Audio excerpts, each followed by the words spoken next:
Yo, Fook, are you ready for this fire? Oh yeah.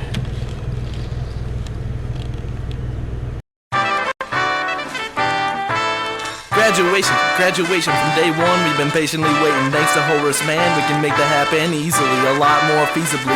We're representing the class of activists we'd all be pleased to be. Calibrating, no equivocating, maintaining every high school education. From Seattle to Macon, let's standardize, test them. This just in, teach for social justice, change the system. A sickness, school segregation was the worst symptom. Brown versus the board, 1954, the end, what irrevocable wisdom. Just not diverse enough. Without equality, education is a bluff. That's where we need to go, that's where we need to be. Questioning further than just you and me. I'm not. We've gone through this process, take a look at Mr. Mitchie. So proud, remaining resolute despite the situation it's sticky. Where are we now? A man that will not bow. Proving once and for all, teachers must share an empathetic vow. Gotta find a way to incorporate all different kinds of faces, regardless of races, places, ages, or stages of life. They should all be able to prosper without strife.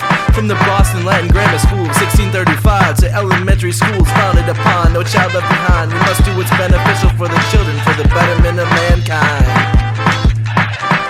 I was raised to believe that education can take you anywhere. No matter who you are, you can be somebody. Resuscitate, elevate, break down the gate and alleviate. We must grow from bills like PL 94, 142, update and advocate for new legislation, politicians and standards alike.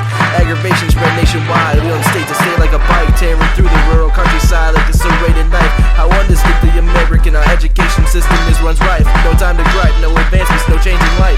We must come together and we must come and fight for student-centered progressive learning tonight.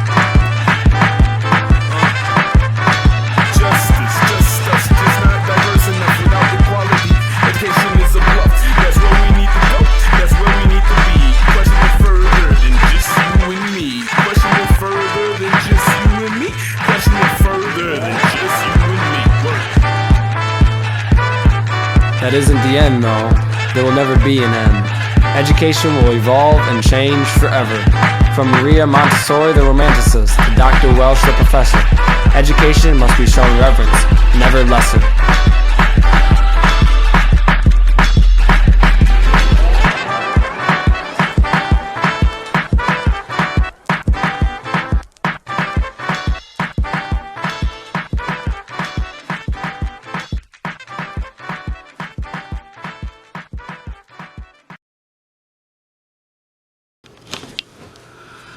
Well, now that you've seen my music video, or at least heard the song, and you've seen my friends perform, and you've heard my opinions about education and some of my viewpoints, I just wanted to make you see from Tim, the director, and Fookie, the rapper. I want you to hear their perspectives on education. So I'm gonna do a little Q&A with them, and you're gonna be able to hear what they think. They have some pretty interesting ideas, and I think you'll like it a lot. And you might even get a little surprise cameo from someone from Shark Tale. So keep your eyes out, and here we go. Okay, what characteristics do you think good teachers have? I think that good teachers should usually be able to socialize with their students, because there have been times where I'll interact with a teacher that is socially awkward, but they're a teacher. So I think social skills are absolutely crucial to teaching. I think some good characteristics of teachers are to be comfortable in the classroom and to know how to take leadership and control the students, and also teach them to their best ability. Well, I think a teacher needs to let me eat some fish and swim around in the coral and let me attack turtles whenever I want. Because I'm a shark.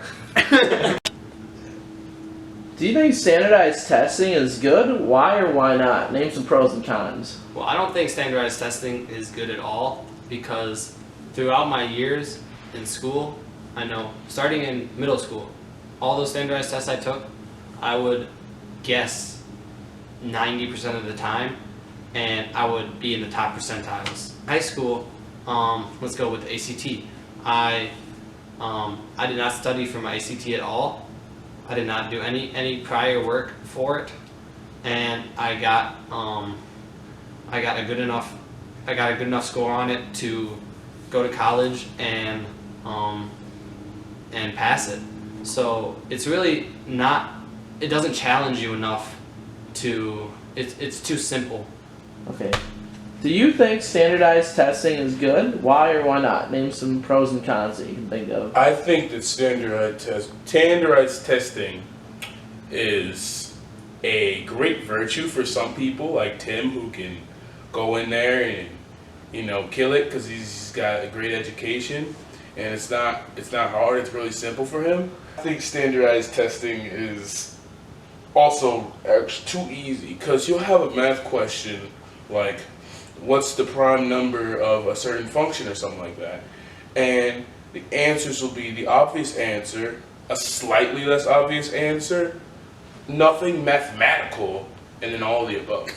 So you don't really do any justice in standardized testing a lot of the time, and I think they need to honestly make it more challenging, or engage what you learn better.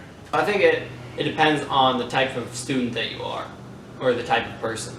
So if you're a type A person that you like a schedule and everything figured out and everything step by step, a teacher-centered learning is better for you because you like the schedule and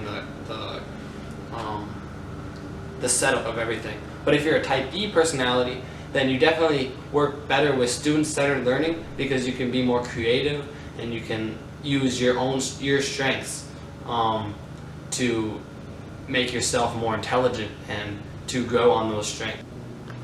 With problems like little funding for rural schools and education based on income, what do you think are the biggest issues with education today? I think the problem with education today is that it is no longer a nice thing to have anymore. It's something that's forced on a lot of people, and it's something that people don't take the full advantage of. And it's really not a gift anymore. And 30 years ago, getting an education, you were competitive for it, and it was something that not everyone could have or was able to get. So, and now it's almost forced on you. Now it's almost illegal to not have an education. I think the biggest problem with education today is people don't appreciate it. They go because they need to, because if they didn't, bad things would happen to them. In the past, people went because they had a family to look after, they thought about the future, they wanted to learn. Now people just go and they spend the whole time on their phone or not listening, not paying attention, but they're there. In the past, they went, they listened, they did their homework, they made sure everything was right, they actually wanted to learn, they wanted to be there, they wanted to be in class. Where education problems 60 years ago were segregation with Brown versus the board, and special education 40 years ago with PL 94-142, what do you think major problems will be a few years down the line with education from now? I think technology is definitely going to be a big problem with education because we're going to rely on it so heavily that people actually won't get educated. They'll just know how to manipulate technology and use that to find information. So I feel like it'll be a struggle to actually educate people because they'll just be given the opportunities to find information instead of actually having to learn it, having to figure it out on their own. The ability to learn is a virtue. The ability to learn and create is a virtue, and internet technology was created by man. Internet and technology is going to be the problem in 60 years of education because you can go out, like Tim said, you can go out and reach for anything you want. So learning something becomes obsolete to somebody because there's an easier route of gratification. So Graduation from day one, we've been patiently waiting.